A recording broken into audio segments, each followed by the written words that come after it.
Are you living a life today that's representative of how you were raised by your parents, or representative of the types of parents that you have had coming up? In other words, do you show yourself as a good example, a good role model, by virtue of the good parents that you had? Now, there are bad parents in the world, but I'm talking about honorable, honest, upright individuals. Good individuals in our society that are not lawbreakers, people who are ethical, they have moral characters and standards, if you will. If you have those types of parents, or have had those types of parents, how well do you represent their values? Now, when I say values, I'm not talking about just something that they made up in terms of values. I'm talking about moral, ethical values. Did they teach you right from wrong? Did they teach you not to steal? Did they teach you to respect your fellow man? Did they teach you to be courteous and to get out and provide for yourself as an adult, man or woman? Did they teach you those things? And if you had children, did they teach you how to be a good mother and even a good father, a good husband and a wife? Are you representative of those values? Did they teach you that you must honor them? Just in general, while I'm saying this, you're supposed to honor your mother and your father, that your days might be long on this land or this earth that the Lord thy God has given thee, right? Isn't that what the scripture says? Did you honor your mother and father while they were here? Or do you honor them while they are here, if they're still with us? What kind of life did you live before them, and even are living now after they are gone? How do you raise your children? According to those same standards and or principles. What type of person have you become by virtue of the parents that you had? Now, I'm going to throw a footnote in here. Remember when we went to school, kindergarten, elementary, high school, and maybe even college for some of us, they would ask you about your parents. Did you not know that you only have a parent when you are a minor, not when you are an adult? That's the whole idea behind becoming grown, reaching a point of maturity. You're no longer a child. You only have a parent when you are a child, because that person who is your parent is providing for you, because you're not able to provide for yourself when you're underaged and immature. But once you reach the age of accountability and maturity, you become an adult and perhaps even a parent yourself. I know we throw the term around loosely and we say, those are my parents, and you're in your 40s and 60s. In all actuality, they really are not. They're just simply your mother and your father.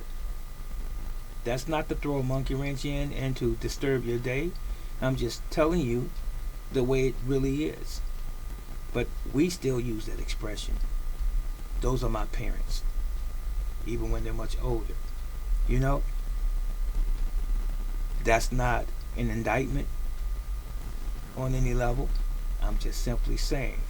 But let's get back to the original point. Do you represent your mother and father well? Have you represented your mother and father well? Something that you will never be ashamed of, or they would have never been ashamed of.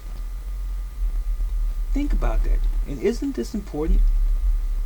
Don't you think that one day, if you don't already have children, that you would have children, and that you would have to raise them according to some kind of standards, some kind of principles, some rules and some regulations about life, how to govern themselves when they get out into the real world on their own, with their own family.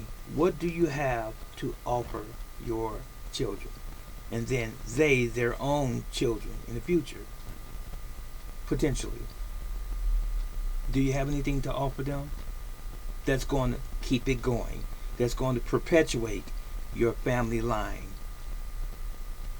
No kinks in it. Perpetuate. And what I'm saying is this: if you have a decent family, and there's all kind of people who call themselves family people, good and bad and ugly and in between. But if you are a good parent and you have children, don't you think it's good to raise your children to have those same moral standards that you were taught by your parents, passing it on to your children, and then they to their own children down the road? No shame in that, is it? So I'm going to ask a question again. Are you living a life that's representative of your mother and father? Were they good role models to you? Or were they bad role models? You can say that as well. You don't have to share that. I've had people do that before me before. You don't have to share that if you don't want to. But if you had some great parents or some very good parents, you can share that.